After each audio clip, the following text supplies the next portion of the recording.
once you go along with deferring to authority, you're in big trouble because they do not have your best interest in mind.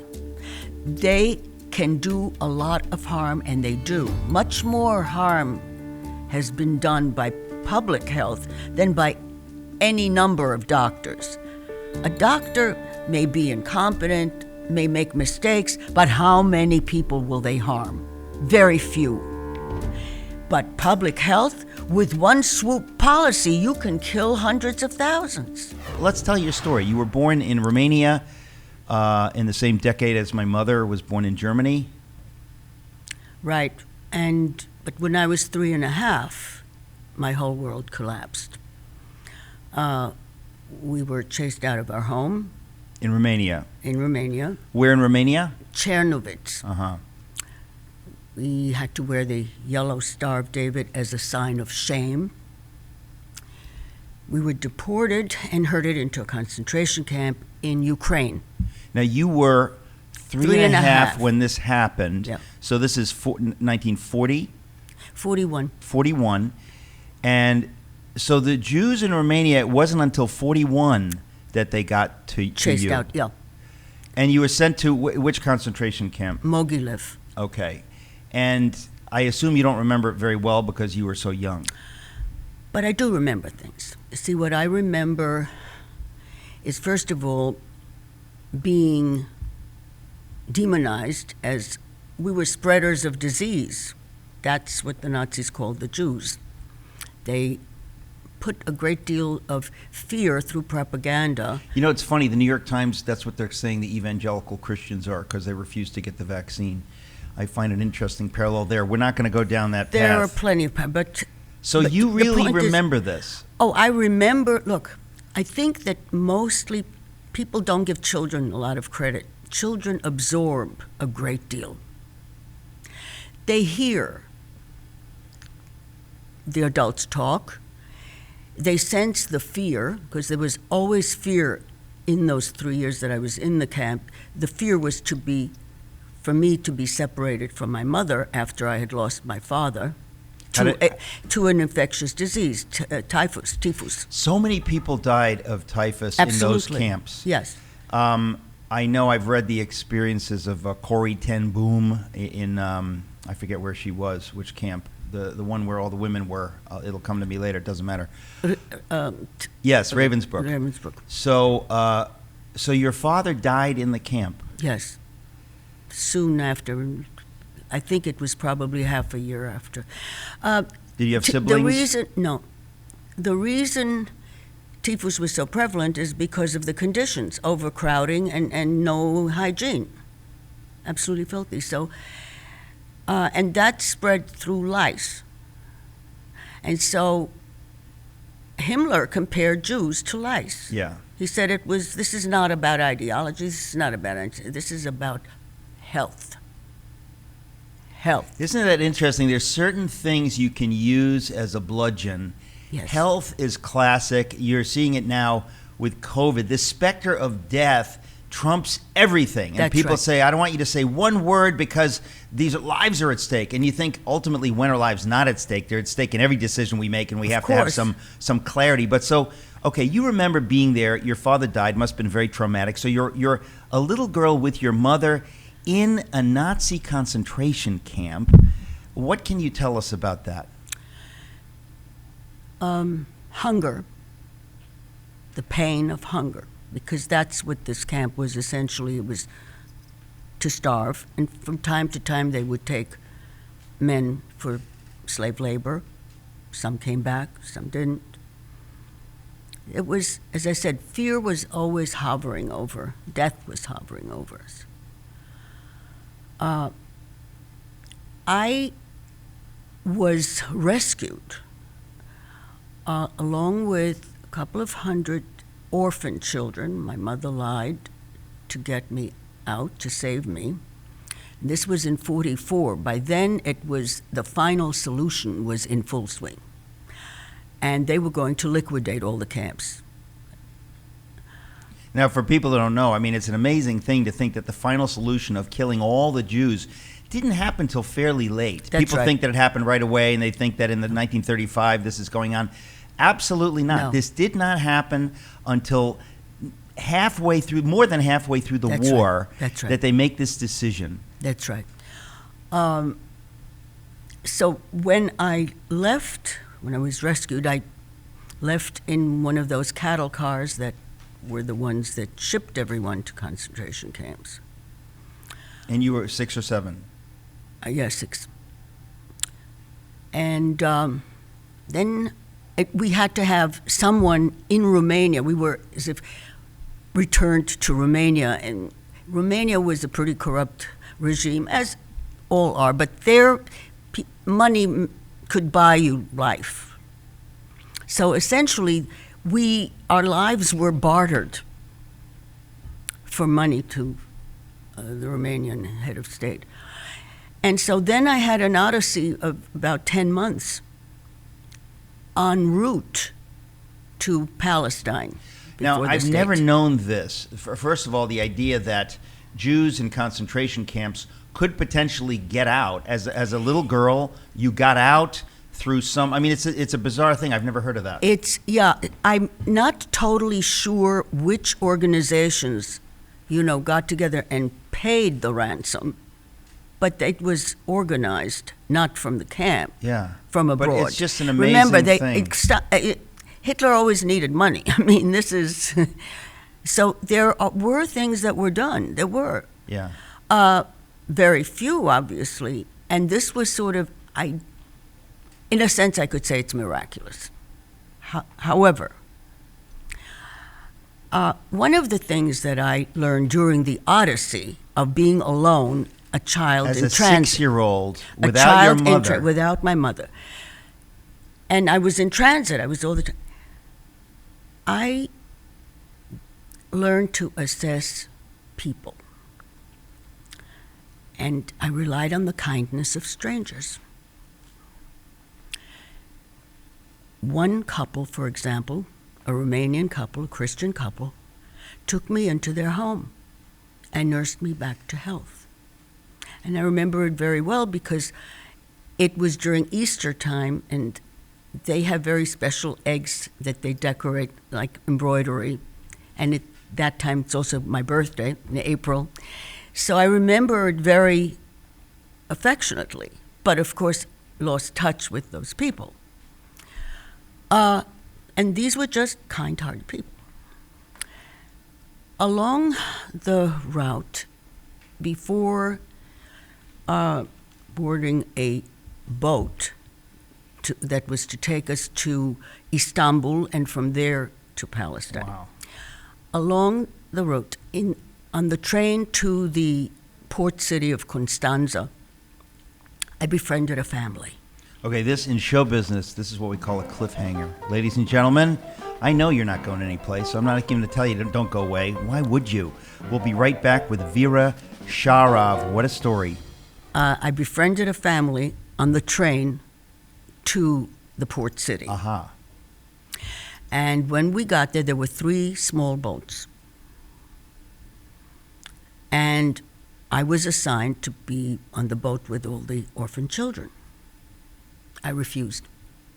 I absolutely refused. Do you remember what month and year this is? It was 44. It may have been June, something like that. So you've now turned the hoary old age of 7. And you, at 7 years old, you refused to get on this boat. I absolutely refused, Why? no matter what. Why? Okay. Because I trusted the family that I befriended on the train to take care of me. I didn't want to be with the other children. I was little. I didn't grow very much in the camp. And I just didn't want to. And everybody else embarked, and I sat there, and I remember it very, very well. You can remember this sitting here. I remember sitting in my little valise and crying my heart, crying, screaming, crying. I won't. And is this couple near you? No, they're on the boat. They're on the other boat. They're on the boat that they were assigned to be on. Everybody. It was empty. Everything was empty. Only I'm here and there are the 3 boats. And finally, I prevailed. I don't know if that would happen today. Now, this is where it gets why I remember this so very well. The first night out at sea, while I was asleep, I used to be... You managed to get on the boat with the couple, is what you're saying? Yeah. Somehow. I prevailed. They let me. They gave in. They gave in to the brat. Okay? I'm looking for people like you in my organization, Vera. We'll talk later. During that first night, a submarine torpedoed the boat with all the children. So my act of disobedience saved my life. Was this a German U-boat? You know, it's interesting. For maybe 40 years, I thought it was, and everyone did, until it was found to be a Soviet, which Did they know what they were doing? They're just torpedoing ships? Who knows? They don't know that it's orphan kids? No, I doubt it. But they were torpedoing. And it wasn't found out until much later. You know, a lot of that history wasn't fully unearthed until the Soviets ended. Right. Because there were archives that weren't touched before in East Germany. But the point is here, I somehow, you know, I don't know what it was. Certainly I was stubborn. But when I learned about it the next morning. You learned about it on the other boat? I learned about it, yes, because all the boats were together. These are small boats. These aren't luxury liners, you know. They were all going at the same time. One was faster than another, so it had gotten to Istanbul before the 2 of us. But when I heard it, I didn't say one word. But I thought to myself, I was right, damn it. And then I felt guilty. I had a pang of guilt. 7 years old, I had a pang of guilt that I was glad to be alive and not to have gone. So, it really is a symbolic kind of, it shows who I am, essentially. But it's something that I'm trying to convey to people to understand that they need to trust their own instinct, their own human, whatever they have. And that's what's being destroyed now, as it was then, you know. After all, when we were chased out and thrown out, you know, my father, they couldn't do anything. It's the most horrific thing when parents realize they can't protect their child, never mind themselves. There's nothing worse. It's evil. I mean, let's face it. It's exactly. I learned, really, I know what evil is. Well, there are a lot of people that don't believe in evil, which is fascinating, isn't it? You know, I've thought about it, and I believe that one of the reasons that they throw at us, conspiracy theories, is partly, of course, the politicians and those who are running the show know exactly. But other people, they seem to really be unable to imagine evil because they're not really evil. Right. Very few people are evil.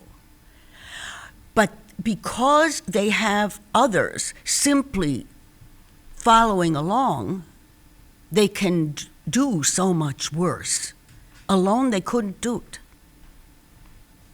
So that the other people, the functionaries, and those who go along to get along, that's the worst betrayal, really, of us, of humanity. Well, that's why we are here, right? In other words, whether you're talking about Hannah Arendt or you're talking about Dietrich Bonhoeffer said, silence in the face of evil is itself evil. Yes. So the idea, we don't know if he actually said it, but it's attributed to him, but the point is that if you do not speak up, if you go along with the crowd, you're complicit in evil. Yes. And we're seeing this now. I still want to finish your story, but I want to, of course, get back to the parallels of what you see today. But let's continue with your story. So you're making your way alone to Palestine, age 7. Where does that go? What happens?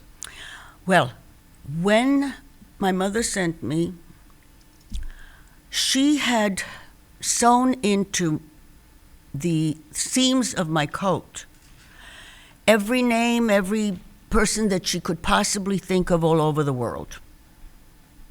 Wherever I would land, that there should be some. And she had a sister in Palestine. Wow. And so the families kept me with them until they located my aunt, who came and picked me up. Again, they were strangers. They had they had jewelry. They had, again, sewn into, in the seams. Were they Jewish also? Yeah. Yeah. And where had they come from? That's an amazing thing. You don't know. Yeah, I don't know really. I think what it was that, as I said, in Romania, Jews were able to buy their way for a while. Right. And then that while ended. Right. And so then they used the money and perhaps those who were wealthy that way, in part financed for the children as well. You see, it might have been a piggyback kind of thing. Yeah. Probably. But anyway, okay, so I was with them in Israel by then for about 2 weeks, and then my aunt came and got me. And my aunt and uncle and their 2 sons lived on a farm, what you would call today an organic farm. I was with them for 3 years. It was the happiest part of my childhood. This is where I healed. Because I fit in exactly between one boy, my cousin was 3 years older, and the other one younger, and I fit right in. And at that time also, Israel was a very, very egalitarian kind of country, really. Nobody was wealthy, and nobody was really very poor. Of course, immigrants, when they came, they had to, until they could find them housing and all that, but it was still, the British were still there. But the people were very, very welcoming. Now, did your mother ever make her way? My mother made her way to the United States. She decided, no, she's not going to Israel because she didn't want to be again in a war zone. She realized that war is approaching, and she didn't want that. So she wound up coming to the United States. And then I finally followed, but it was a long time. We were separated for more than 4.5 years. So in 1948, you get on a ship to America. Yeah, and I was sick again. It didn't matter that was an SS Marine Corps, one of those kind of boats. Oh, really? Yeah. I had a harder time acclimating here than I did in Israel. It's a different culture, different. Oh my goodness, it's New York. Exactly, it's New York, and I realized all this luxury, all this. Where were you? Where was everybody? Even at this age, you're thinking about this. Yes.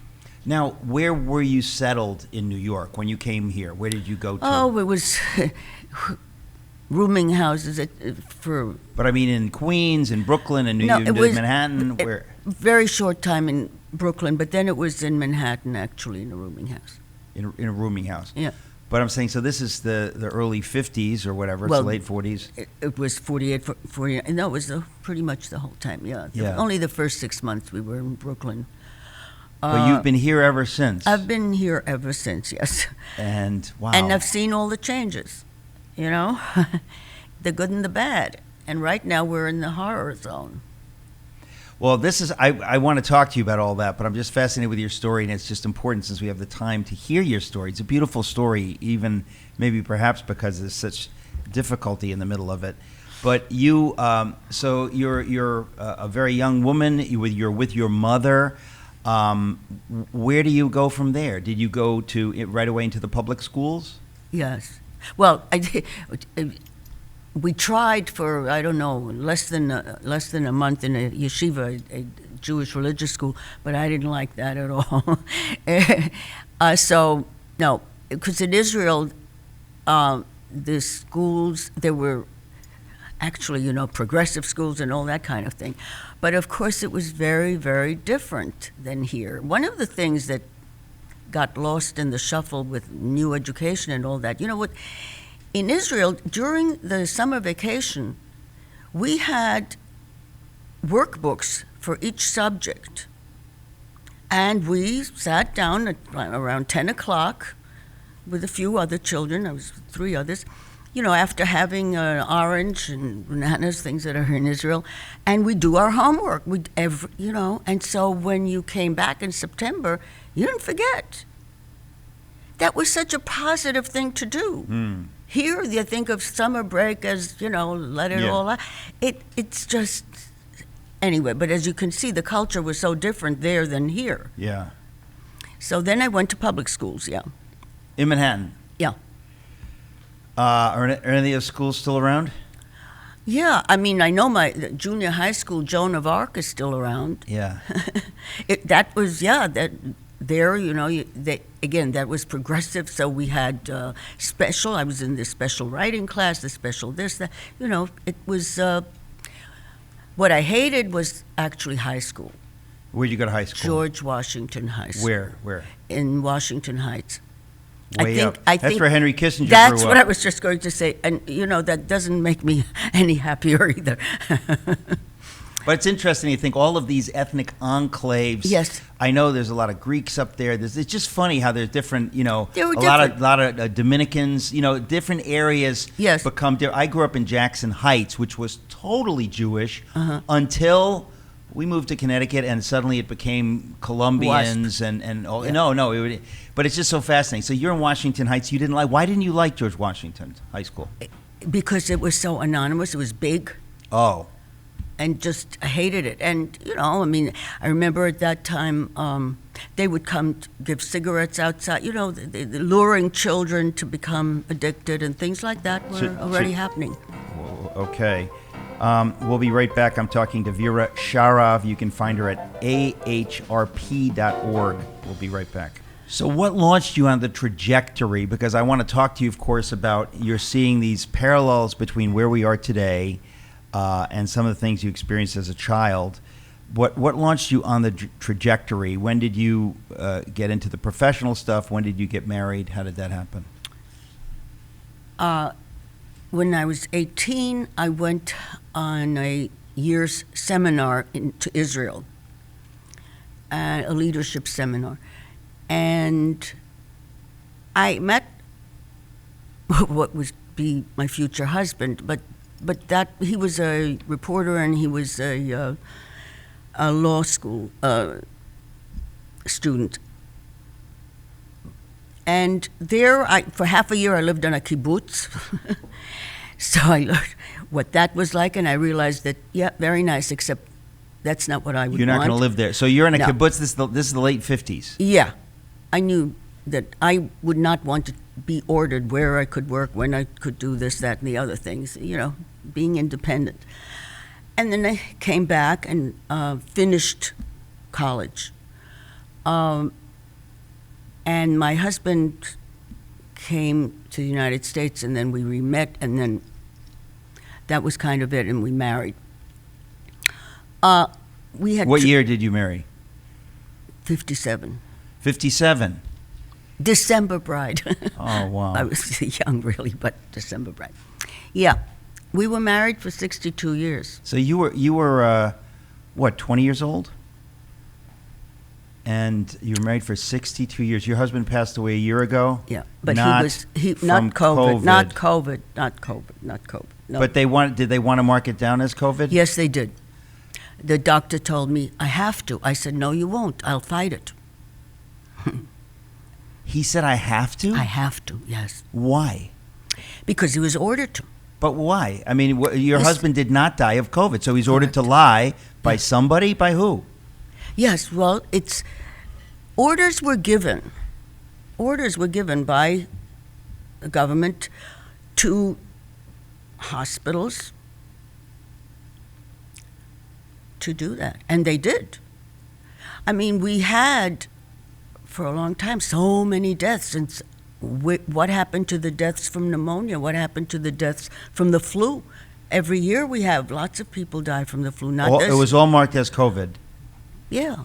I mean, we've jumped ahead 62 years, but that's okay because we're going to go back. But your husband died from what? He was sick for a long time. He had dementia. And he was in an assisted living home, which was very good, unlike the nursing homes that you read about. He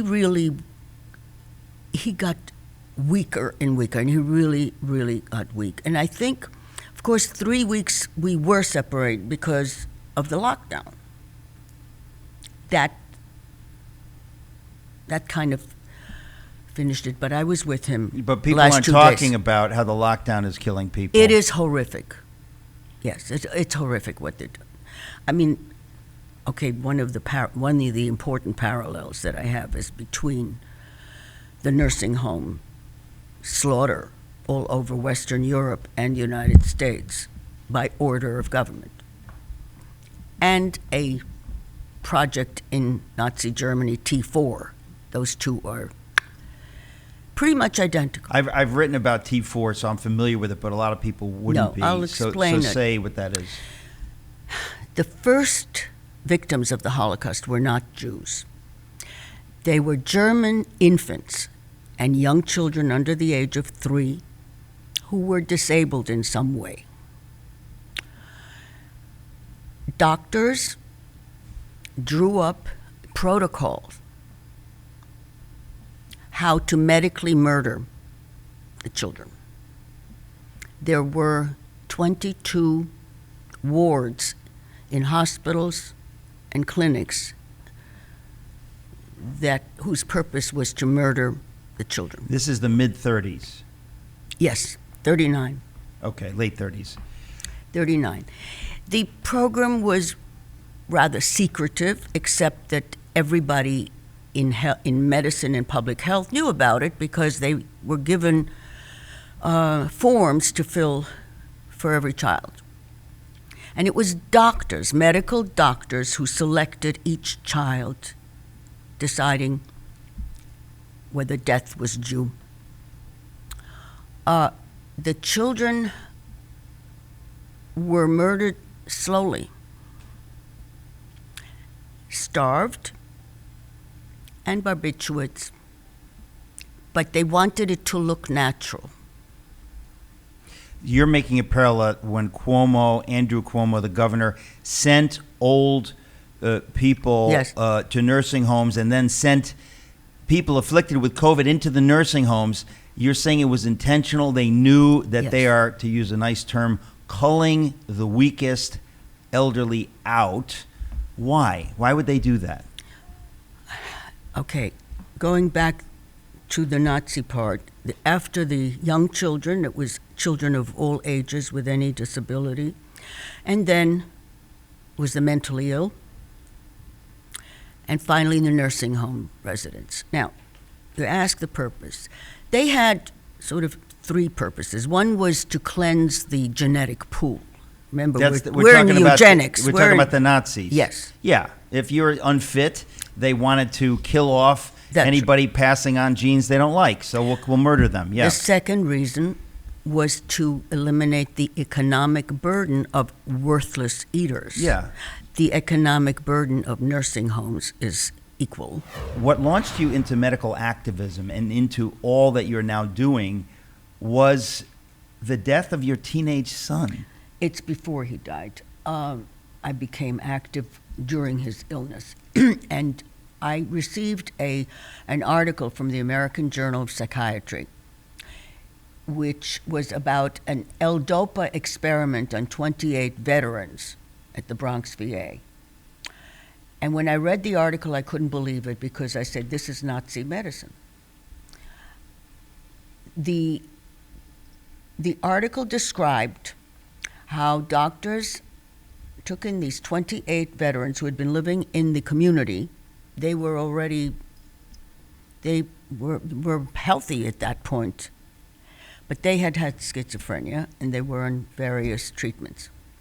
They took them off all their treatments, gave them L-DOPA, and sent them to the community to see how long it would take each one to have a psychotic relapse.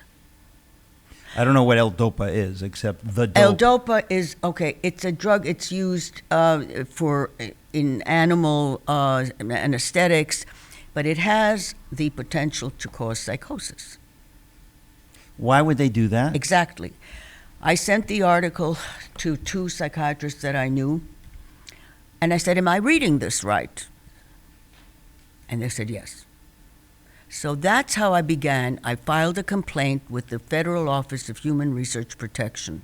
It took them 4 years to investigate and to corroborate that, yeah.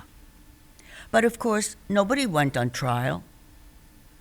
And 4 of those veterans became violent during the psychotic relapse. Well, now they had that on their record as well. Thank you to these doctors, academic doctors, and this was paid for by the National Institute of Mental Health. So that's how I began to delve into what else are they doing there. So you studied art history, you studied library science, Yeah. and then you get, as a mother, launched into this world. Yeah. And so this was the 70s? It was, later, and I went into, in the 90s. I mean, I've been doing this. Well, you've been doing for this many for years. decades, but I'm Yeah, saying you got yeah. launched on it because of what your son Yes. suffered. Oh, yeah. It was because of him. Well- I had to learn how to get service and all that, and I realized that this was a pit. It was just terrible. And again, a lot of money is going into for bad treatment, bad house, bad everything. We have a few minutes left today. Let me just ask you, you talk about parallels between what was happening back then and today. I know you spoke a bit this on Truth Over Fear with Patrick Coffin. What is your nutshell version of that? That if you suspend your right to make decisions for yourself, your personal decisions, and what could be more personal than your body, and once you go along with deferring to authority, you're in big trouble because they do not have your best interest in mind.